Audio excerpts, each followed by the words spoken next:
तॾहिं महसूस कयो वियो त भई हिकु भेरो कन्वेंशन करण सां को फ़ाइदो कोन थींदो। 1958 में वरी बॉम्बे में ॿियो मेरको ठाहियो वियो।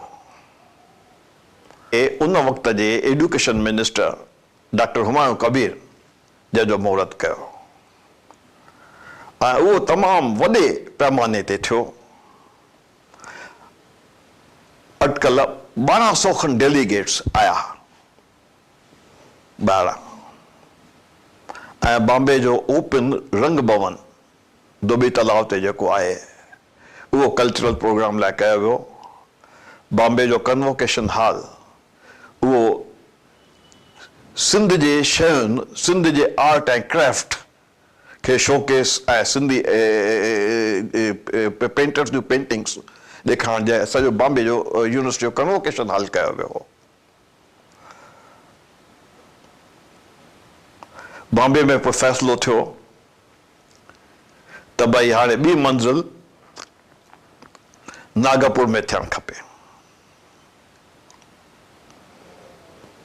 नागपुर में तमामु अहम फ़ैसिलो कयो वियो त हाणे इहा संस्था हिकिड़ी परमानेंट संस्था ठाहिणु खपे। हिकिड़ी आर्ज़ी कमिटी ठाही वई त भई हिन संस्था जो जोड़ जक ठाहिजे जंहिंजो कन्वीनर ए.जे. उत्तम कयो वियो। कमिटी जो कन्वीनर ए.जे. उत्तम कयो वियो। 1960 में आदिपुर में अखिल भारत सिंधी ॿोली साहित्य सभा जो जोड़जक बहाल कयो वियो ऐं अहिड़े नमूने जेतोणीकि शुरूआत 1957 में दिल्लीअ में थी पर फॉर्मल शेप उहो उनखे गांधीधाम में मिलियो ऐं उन सम्मेलन जो प्रधान असांजो पंहिंजो ई मंडल जो president professor M U Malkani हो। 1961 में भोपाल मां सॾु थियो। भोपाल में जेको आहे सम्मेलन थियो उन वक़्तु छाकाणि जो मुख्य सुवाल सिंधी ॿोलीअ खे तस्लीम कराइण जो हो, तंहिं करे इहो फ़ैसिलो कयो वियो त भई लिपीअ जो सुवाल असां विच में न आणींदासीं। जंहिं ॻाल्हि क़ौम खे विरहायो आहे, जेको क़ौम खे विरहाए थो उहो न आणींदासीं, पर ॿोलीअ जे तस्लीम जे सुवाल ते असां सभु यकमुश्त आहियूं। हा, तंहिं करे देवनागरी लिपीअ जा हिमायती ऐं अरबी लिपि जा हिमायती सभु गॾिजी करे कमु कंदा हुआसीं। 1962 में चीन जी लड़ाई जे करे ओॾी महिल एल.ए. छजवाणी सभा जो प्रेसिडेंट हो।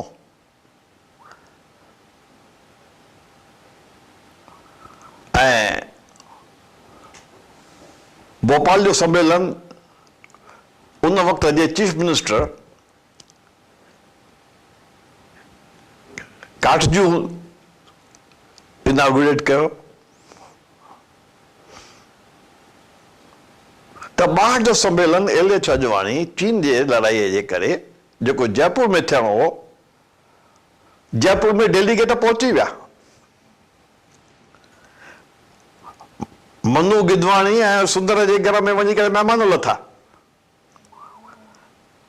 पर ओचितो हिकु ई कलम सां उहो जेको आहे पोस्टपोन कयो वियो। 1963 में जॾहिं ॾिठोसीं त देवनागरी वारा सचा कोन्हनि, हू पंहिंजे अहदनामे तां बदिलजी रहिया आहिनि, त तो उते जेके अक्सर डेलीगेट्स जी अक्सरियत 1963 में उते इहो रेज़ोल्यूशन पास कयो वियो त सिंधी ॿोलीअ जी तइलीम, सिंधी ॿोलीअ जी लिपि अरबी ई आहे। ऐं उन वक़्तु सदर हो सम्मेलन जो प्रोफेसर राम पंजवाणी जॾहिं इहा ख़बर छपे त राम पंजवाणी उते त डेलीगेट्स खे मुंहुं ॾेई कोन सघियो, पर उते वञी करे फिरती खाधई त न, मूं जेको रेज़ोल्यूशन ॿुधो हो उन में ई कोन हो, ब हो। अरे भाई,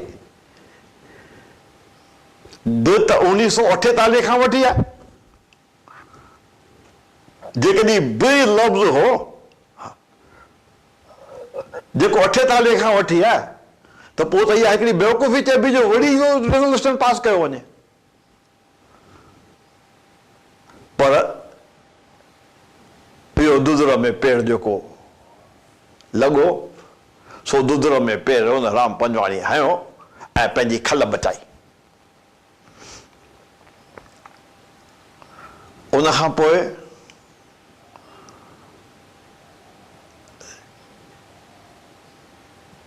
सिंधी ॿोलीअ जे लाइ हिन विच में सभिनी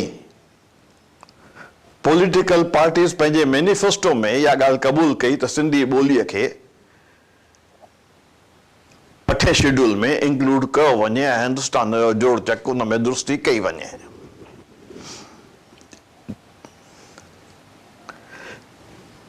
हिकिड़ो मिस्टर शास्त्री हो जंहिंजो प्राइवेट मेंबर हो, उन जो बिल पुखनि में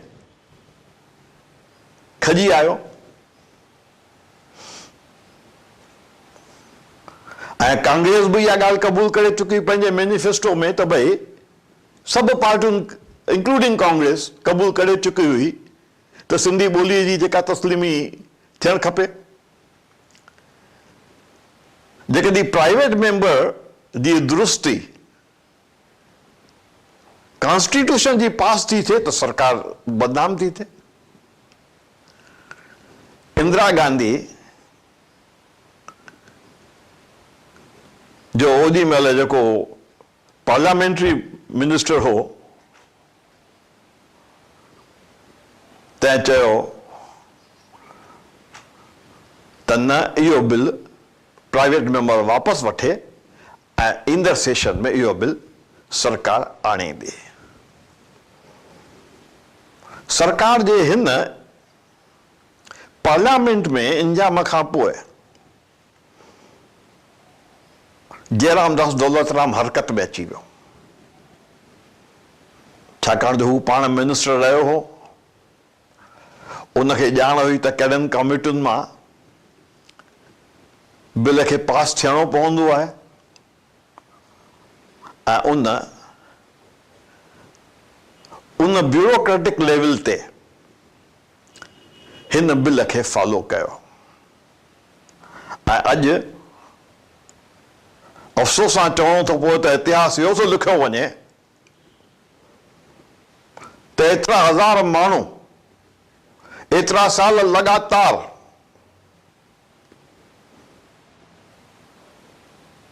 गॾु थींदा रहिया, गुरू कंदा रहिया, सेहूं कंदा रहिया, अड़ीज़ा कंदा रहिया,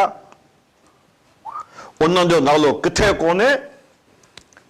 अॼु इतिहास इहो थो लिखियो वञे त सिंधी ॿोलीअ जी तस्लीमी जयरामदास दौलतराम कराई। हिन जहिड़ी हिस्ट्रीअ खे फॉल्सिफाई करण जी कोशिश बि काथी नथी सघे।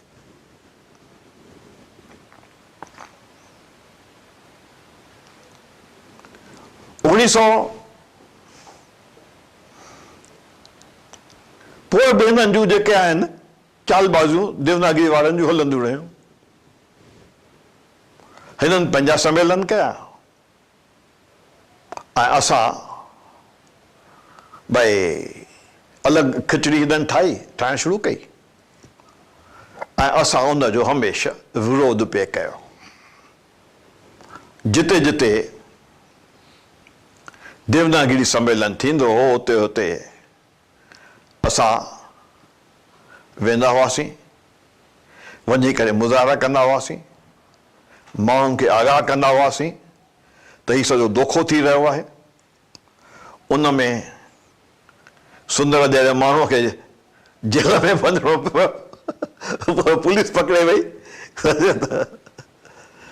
बिल्कुलु पीसफुल प्रोटेस्ट थींदो हो, का ॻाल्हि कोन थींदी हुई। पर हिकिड़ी हिते ॿी बि ॻाल्हि हुई,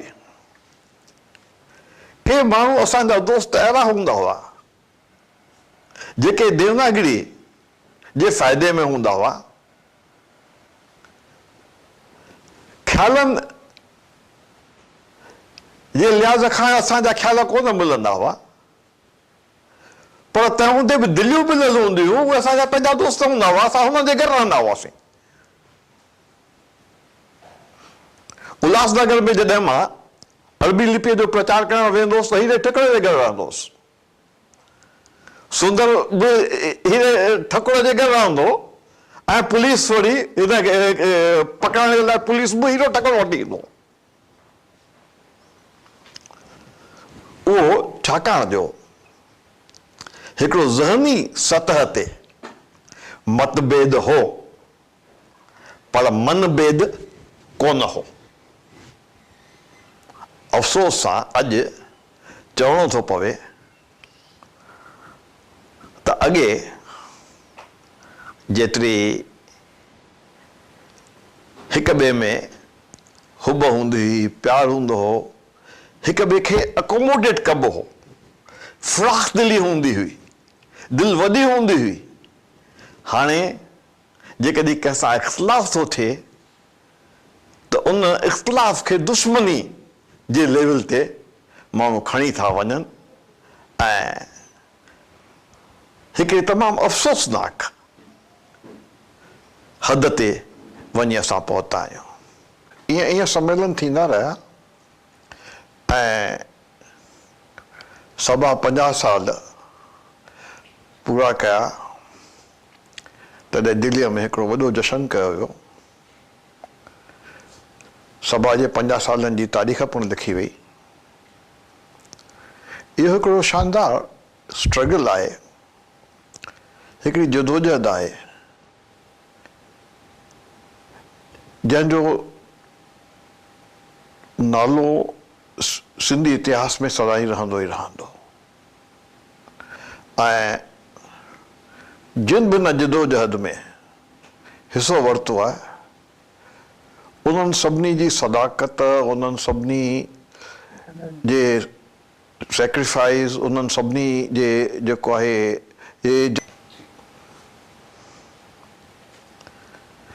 इहे सम्मेलन थींदा रहिया जुदा जुदा जॻहियुनि ते, ऐं सभा पंहिंजा 50 साल पूरा कया। जॾहिं सभा 50 साल पूरा कया त दिल्लीअ में हिकु शानदार जलसो कयो वियो।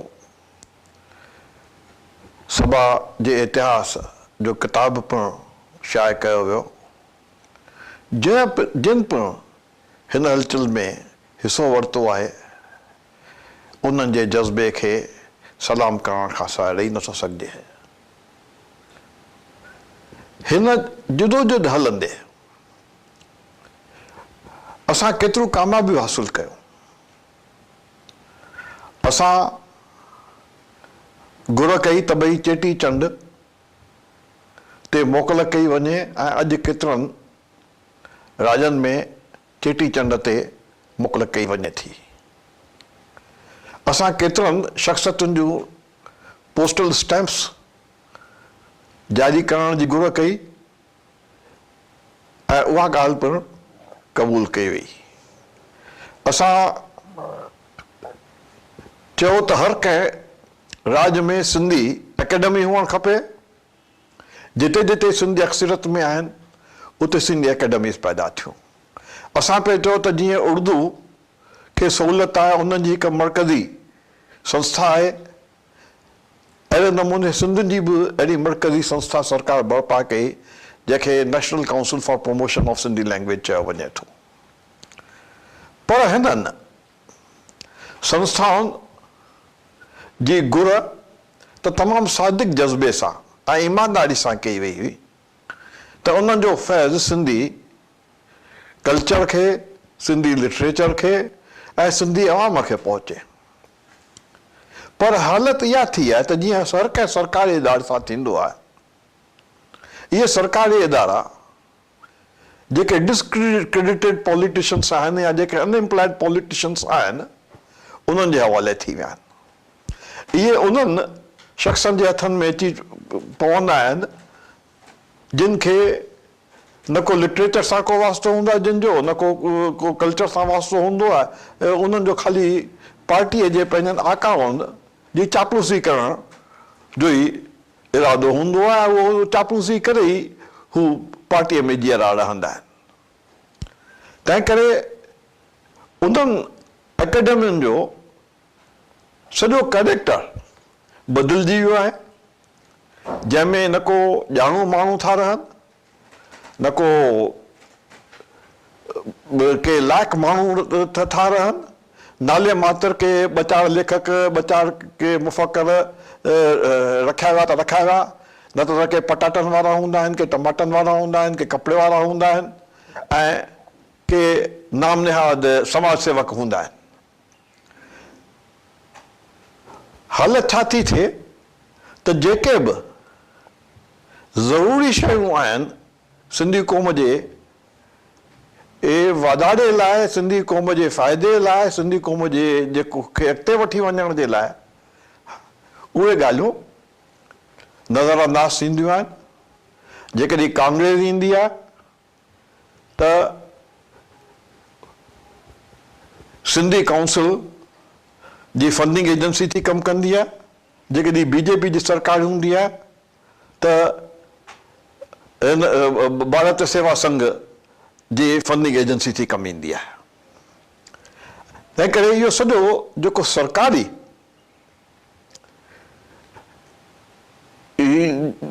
हिकिड़ो जेको जेके फ़ैसिला कया वेंदा आहिनि, राजनीति फ़ैसिला कया वेंदा आहिनि, उहे असांजे क़ौम खे फ़ाइदो करण जे ॾियण जे बजाए नुक़सानु वधीक करे रहिया आहिनि। पर हाणे कुहरो पंहिंजे पेर ते त न हणिबो, बर्दाश्ती करिणो पवंदो, बर्दाश्त करण खां सवाइ ॿियो को चारो कोन्हे।